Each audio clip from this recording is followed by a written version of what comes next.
Good afternoon, everyone. Happy DC Cocktail Week. Happy happy hour. I guess we're in happy hour almost here on a Friday afternoon. I'm Julie Sprasser. I'm the Managing Director at the Restaurant Association Metropolitan Washington, and we have been bringing you DC Cocktail Week all week long with so many talented bartenders, mixologists across our region, as well as some global talents. We had join us on Wednesday night. We have Cocktail Week running all the way through Sunday at more than 100 restaurants in DC, Virginia, and Maryland, where you can go try a cocktail and a bite paired together. You can order your takeout and delivery and chill at home and join us for virtual programming, which is happening here this afternoon. We have a 5 o'clock session tonight, and we have a non-alcoholic, non-proof segment on Sunday at 3. So lots of things to take advantage of still this week before Cocktail Week is over. We are so delighted to be joined by the incredible team of Violeta Edelman and Robb Duncan at Dolcezza, who have been creating such delicious sweet treats for us across this region for many years, and are here today to talk about using spirits in ice creams and gelatos and what that entails. So guys, welcome. Thanks so much, Julie. Thanks everyone out there. We're super excited to be a part of this DC Cocktail Week. We wish we could all do this together, but as things are right now, we're all virtual and avatared out and online. So, you know, we wanted to start our little segment off just by talking a little bit about the history, the origins, the story. We've been around DC for over 16 years now, and we've built out 9 different shops and a large restaurant wholesale program in the farmers markets. Our whole family is involved. We have daughters who sell at the farmers markets with their grandmother, Violeta's mother. So we always like to kind of go into the depth of the story because it's a kind of interesting, lots of twists and turns and a rich story. So we're going to start with that, and then we'll get to the actual flavors that we're making and that we've made, and that you can actually pick up in some of our shops throughout the district. So you want to start the background story, Violeta? Sure, darling, I will. So Rob and I met in the Amazon jungle of all places. I'm from Argentina, and I was 20 years old when I met him. That was the year 2000, so now you know my age. And we were basically, you know, like looking for meaning in life, and we met in an ayahuasca conference of all places. It's a shamanism conference. Ayahuasca is a brew that shamans brew in the jungle to heal the tribe. So that's how we met, and we fell in love instantly, and we traveled together through the Amazon jungle in small boats. We rented a hammock at the market and put it on a small boat that took the natives from the little villages to the cities to sell their products. And we traveled down, how many miles, Rob, was it? So we actually drifted down the Amazon River for 1,500 miles, hanging in a hammock until it dumped out into the Atlantic Ocean. And then from there, we traveled 3,000 miles down the coast of Brazil in the bus and back of pickup trucks from small fishing town, village to village. And at the end of that trip, that was 3 months later. So we traveled for 3 months, complete odyssey. I looked at Violeta and I was like, I want to go to where you're from. I want to go to Buenos Aires. I want to meet her family, want to meet her friends, want to see the city. So we took a plane from Sao Paulo, Brazil to Buenos Aires. And that's when he met my family, who they were all, you know, kind of where was her daughter, whom was she with? So they wanted to meet this gringo that I had met in the middle of the Amazon jungle. So he came down to Argentina with me. And that first night that we were down there, we were eating the famous Argentinian asados, which is the big grilling of the meats. 10 different cuts of meats grilled by her father there. And after that, she took me out of her apartment and crossed the street and went to this place called Fredo's, which is the local popular gelateria down there. And that's the first night that I had Argentine gelato. Essentially, Argentine gelato is Italian gelato. is loads of Italians that live in Buenos Aires. They two different world wars, so two different immigrations from Italy to Buenos Aires. And so they have a large gelato tradition down in Buenos Aires. And so there in Fredo's, the first night eating Argentine gelato, I had something called Swiss chocolate, which is available in our shops right now, and dulce de leche granizado, essentially dulce de leche chocolate chip. And it blew me away. Literally on the first bite of this gelato in Buenos Aires, after this long 3-month odyssey of getting to know each other, starting out loaded on psychedelics, plant psychedelics in the Amazon jungle, and it accumulated in 3 months later eating this gelato. And the first bite, I looked at Violeta and said, this is the best gelato I've ever had, the best ice cream, anything frozen I've ever had.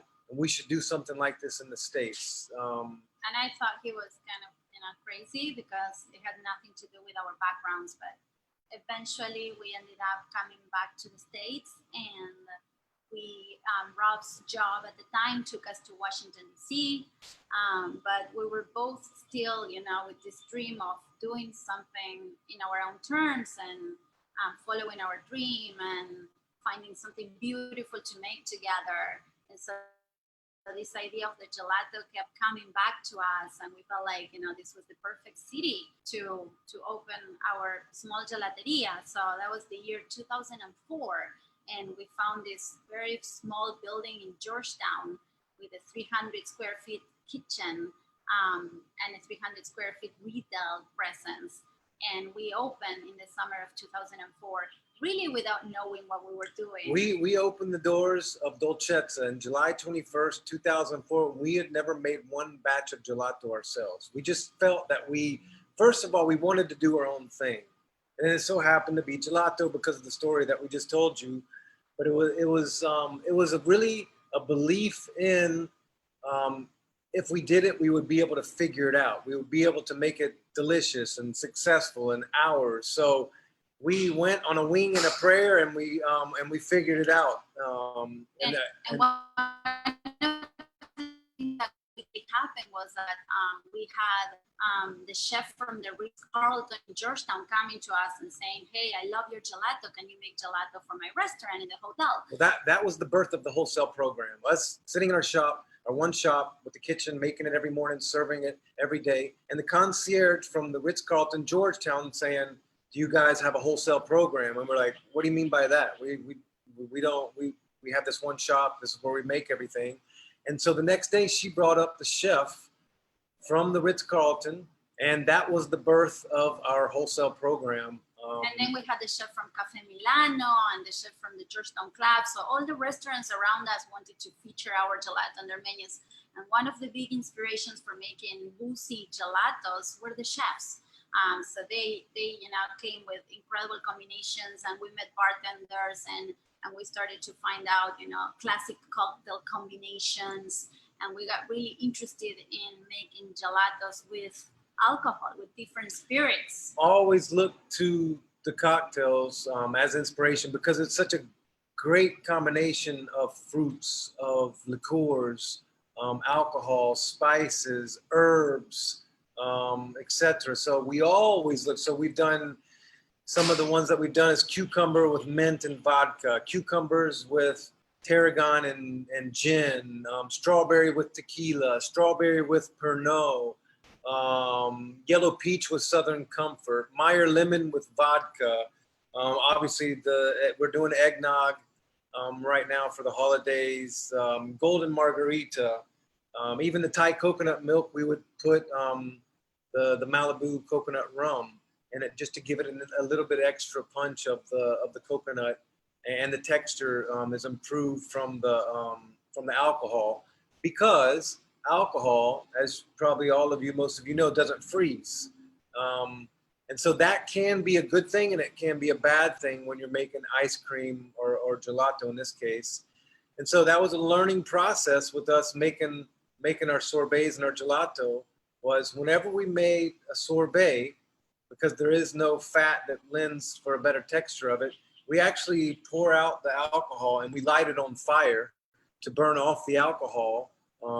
which would take away the anti-freezing properties of alcohol. So today we have one of them is the grapefruit Campari. And so we had to light that on fire to burn off the alcohol, but then to keep the flavor of the actual alcohol that's in it. So we are here in our Northeast factory. This is where we've been making gelato since 2012. It's not the Georgetown small kitchen where we started, but it's been our factory for a while. And this is where we spin the fresh gelato every day. So, and sorbetto. So today we're making, like Rob said, one of the flavors that we're making for you is a grapefruit Campari. And we've been making this is a vegan sorbet. So this one has no cream or milk. And we've been making this flavor for over a decade, and we've made push pops as well that have been so popular that we had to ship them, all over the country for special occasions because people really love this flavor. So what we're doing with this flavor is we're basically squeezing the grapefruit the whole way. So you wanna, go ahead. Yeah. So this is the obvious inspire that we talked about, looking to cocktails for ideas and inspiration for flavor. So this is an obviously ripped from a cocktail, just combining the grapefruit with the bitter Campari. So our process, we're not in the kitchen, obviously. It would be a little bit, so, just a little, we have some of the props. So it's kind of like, we've never purchased pre-squeezed juice. We do it. The best chefs out there, everybody knows, there's not any celebrity chef on TV whatsoever. It's everybody's grandma. There's no debating that. So we tend to look to them for our inspiration as well. So we have never in the 16 years purchased any pre-squeezed juices.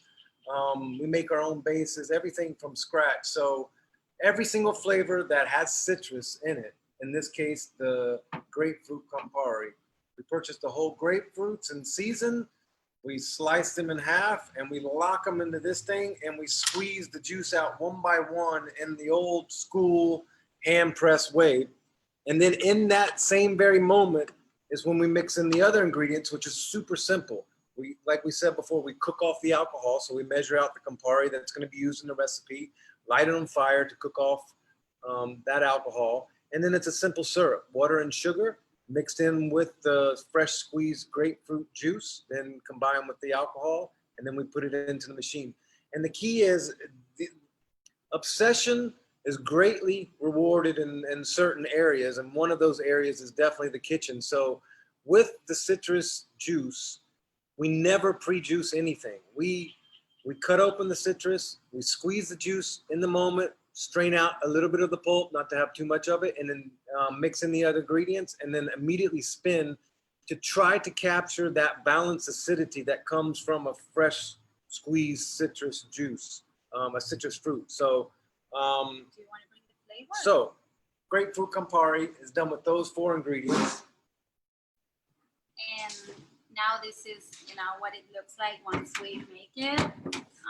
It's like of course, like a light pink kind of color, and this is the sorbet, and this is a gallon for a restaurant basically that is going to go to a chef to put it on their menu, and it's super refreshing and it's a wonderful palate cleanser if you want to have something in between meals, but also it's a great sorbet on its own. So it's delicious, and we have it not right now in our stores, but we have it in many other occasions. So if you ever want to, go to a store and check it out, it might be there on the menu, but make sure that first you check. So that's the sorbet that I'm going to try right now because I'm thirsty. So I have a couple of questions for you while you're doing that, while you have a mouthful. Yeah. You guys are using, looks like ruby red grapefruits. Is that right for this? Yep. Yep. And so you get that bright color from the juice, but also from the Campari, which is that bottle we see that's like bright red. Exactly. And that is really classically, I think people know it from the cocktail Negroni, which is equal parts Campari and gin and sweet vermouth. But it has this real bitterness to it. How does that balance with the ruby red grapefruit?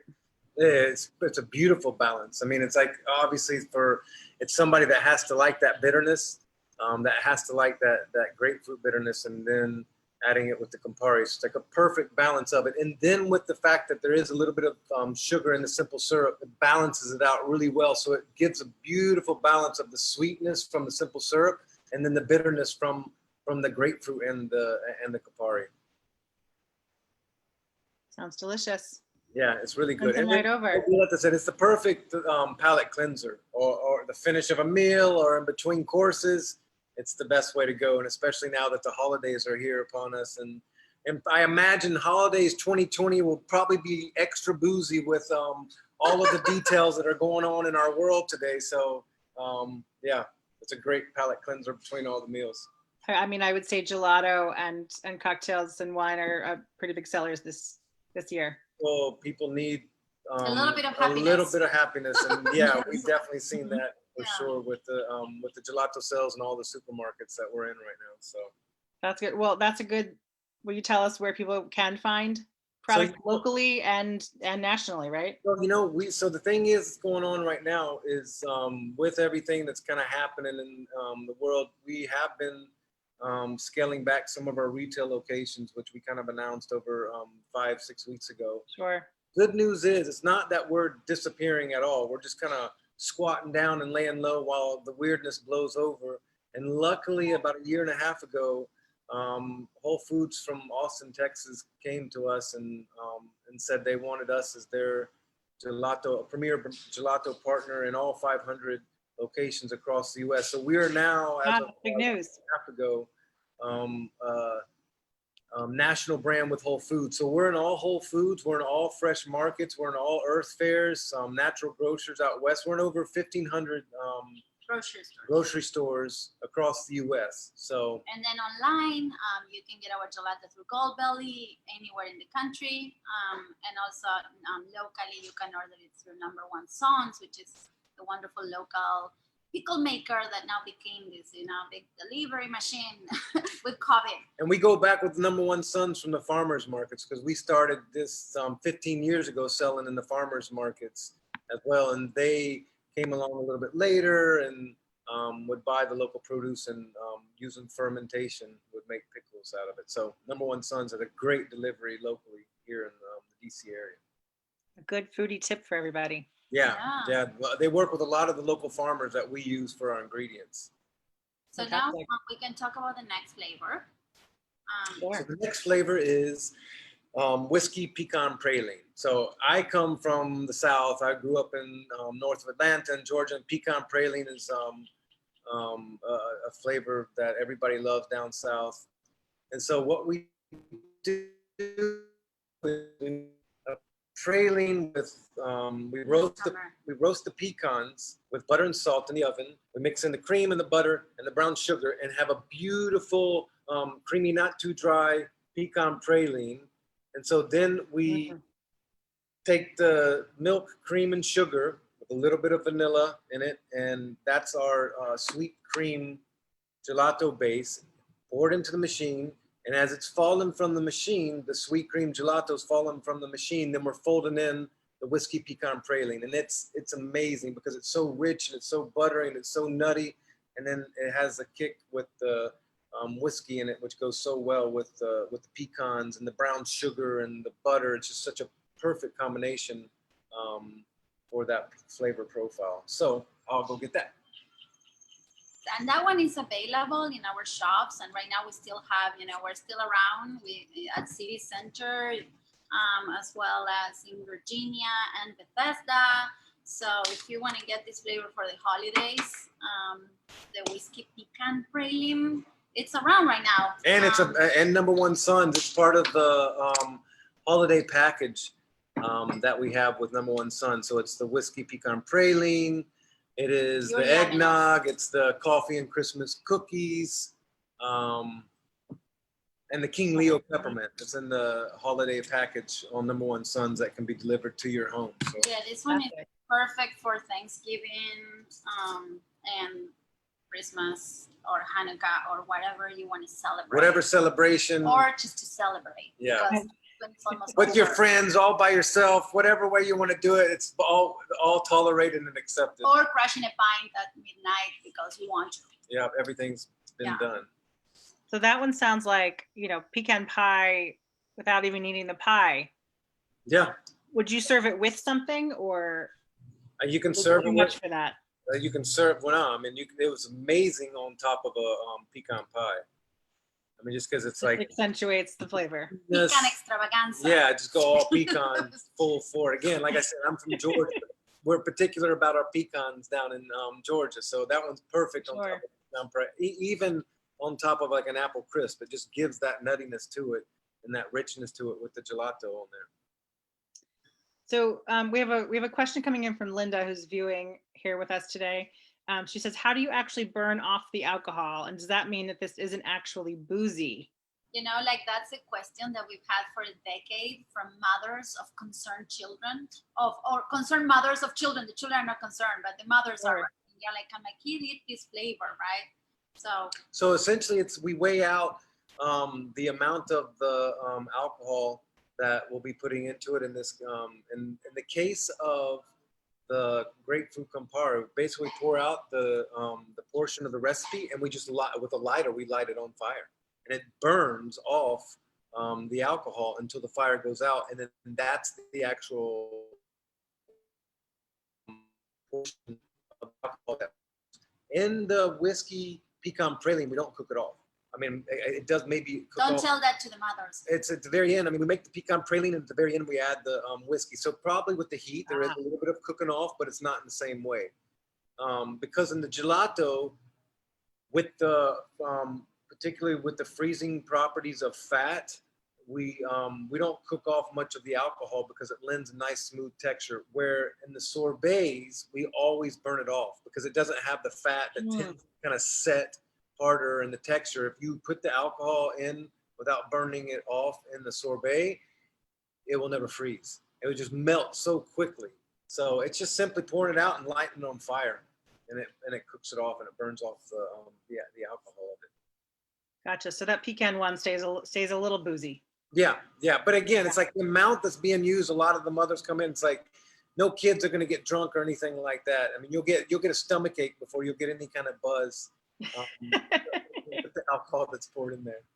Yeah, but we see this in frozen desserts, all on menus all across the country, where people have like boozy milkshakes on their menu, sort of a newer trend. And I've also seen people do like the scoop of gelato with something poured on top, almost like you do an affogato. Do you guys ever do that? Not in your shops, I know, but yeah, we love some affogatos in our shops, but then have worked with different bartenders, mixologists around the city, and like a one in particular with the lemon opal basil. And so they'll make a cocktail that lends itself well to the flavors of a lemon or to basil, and then they'll have a little bit of a scoop on top of that. Or even in a golden margarita, to make the margarita, and then a little scoop of the golden margarita sorbet on top of that. That chills it, that gives it a little bit of a texture, and then also the punch of the flavor. So obviously it's probably safer for people to come and buy your products wherever they are sold. But if they're adventurous and they're trying to, make their own Campari sorbet at home, that burning off process sounds a little intense. Are there any resources that you've used along the way that you would direct them to, or books you love? All David Lebowitz books. He has so many different books about making ice cream. But honestly, I mean, now with the internet, it's like you do a search right now of any recipe, grapefruit Campari sorbet or whatever, and you'll have so many different takes on it. And there's KitchenAid is like the best at-home machine. And I mean, I think like what's more fun than lighting a cup of alcohol on fire, says the pyromaniac. Don't be afraid. Keep the fire department close by. Yeah. Maybe walk outside on your back deck if you have one. You guys mentioned that you work with a lot of local farmers, and I know you really care about the ingredients that you're putting into the products. Originally inspired by flavors in Argentina, and now inspired by many chefs and mixologists you've worked with here. what are what are some of the things you look for in those farmer partnerships, and what can you tell us about that? It's always first is the quality of the ingredient. Always. I mean, that's the first entry into the doorway. And then a lot of it honestly has to do with the actual growers themselves or the makers and the personality and the fits. So we make over 250 flavors in a year. And so if anything is here in the local area, we strictly use it only in the growing season. So that starts with strawberries, only May and June. Blueberries, raspberries, blackberries, peaches, plums, cherries, nectarines, watermelons, cantaloupes, then apples, pears, ciders, honeys, sweet potato, crookneck pumpkins. I could go on and on and on. Spirits too. And we work locally with with 1A Distillery, with way back in the day, as far as what is it, New Columbia Distillers with the Green Hat Gin. I think a bunch of them, and anyone locally that is making something, and I will pair. I remember. I think those were the first guys. If I'm not mistaken, that was the first distillery maybe that opened up here in DC. Was it the Green Hat guys making their gin? And I just remember one day walking off the street over in Ivy City and walking in. It was John, and I'm forgetting the other guy's name. Amazing guys, and they were in there, super chilled, making their gin, and it was right about when Persian cukes, the little cucumbers, were coming in season from this guy Mark Toigo up in Pennsylvania. And so we got their Green Hat gin and tarragon, the herb that was being grown from some other farmer friends in Washington, Virginia, and we made cucumber, tarragon, and gin working with the Green Hat gin. So anything that's local, it's a much better quality. You get to know the people that are actually making it. That adds a lot of richness and story to it as well. And it's supporting your local community here. And now more than ever, that's become such an important thing. Is like we all need each other big time.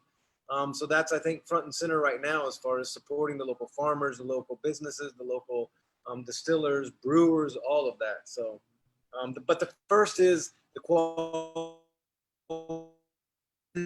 characters and the personalities that are behind the actual raising and the growing of it, which we love. And we get to go out to their farms and hang out with them and really understand farming, what it's about, the richness, the importance of the soil, their families. They get to know our families. So it just makes it so much more beautiful to do it that way. And who doesn't want to hang out with these farmers? And they're probably the most fun from of anyone. So yeah, well, that's you guys have such a good story. We love that you shared some of that story with us here today, and some of these delicious flavors, which I hope everybody watching will go look for their holiday season, the pecan flavor, at least, that they can get now, and all those great holiday flavors that you mentioned. I want to thank our sponsors at Campari and at Bacardi, where Teeling whiskey comes from, which you can find in any of your local stores if you want to grab onto these flavors as well for your upcoming events. What do you guys have planned for the holiday next week? It's at home with family. No travels for obvious reasons. And so we have 3 little girls, an 11-year-old, 8-year-old, and a 4-year-old. So my mom and my stepdad are also. They live downstairs in the house, and so they'll be coming up. And then Violeta's stepsister also lives up in Tacoma Park, so she'll be coming over with her dogs and ham and turkey, mashed potatoes, stuffing, whiskey, pecan praline, grapefruit Campari, and all the likes. So will the kids help? Do the kids help you cook? Yeah, they love to cook. They cook themselves. They love to cook, so they're always volunteering up. But gelato only on the weekends. Yeah, we have a strict rule: gelato only on the weekends, because I'll tell you, with the first child, it became very obvious that if we put limits, it would get really bad really quick by growing up in a family of gelato makers. So, yeah. Oh my goodness!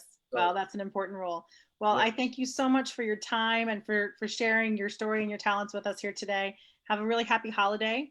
And thanks everybody for tuning in. Yeah. Thank you everybody, and have a wonderful holiday. Thank you for having us, Julie, for DC Cocktail Week. Thank you. Same. Thank you all.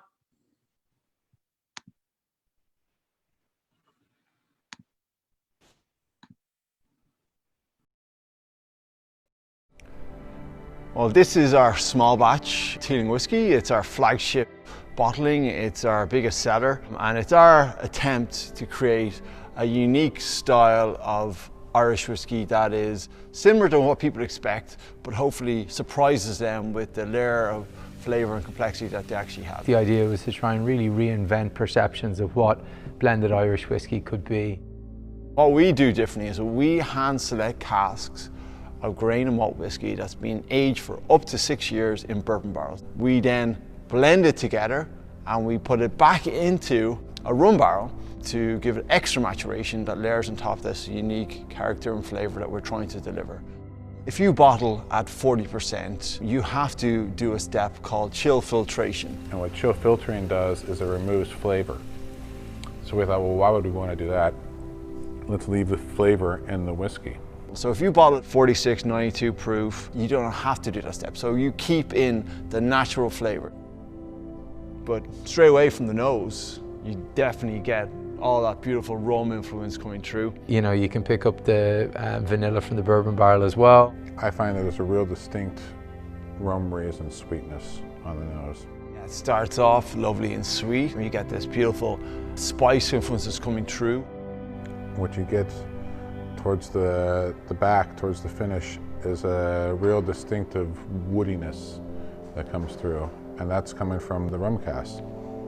It's all about having that balance. It's the sweetness, it's the spice, it's the wood influence, it's the fruit influence. There is a hint of all of them there to give this beautiful, overarching, unique taste profile that you can only get from the Teeling Whiskey small batch. It's made as a sipping whiskey. It's strong enough also to be drunk over ice, but also perfect in cocktails.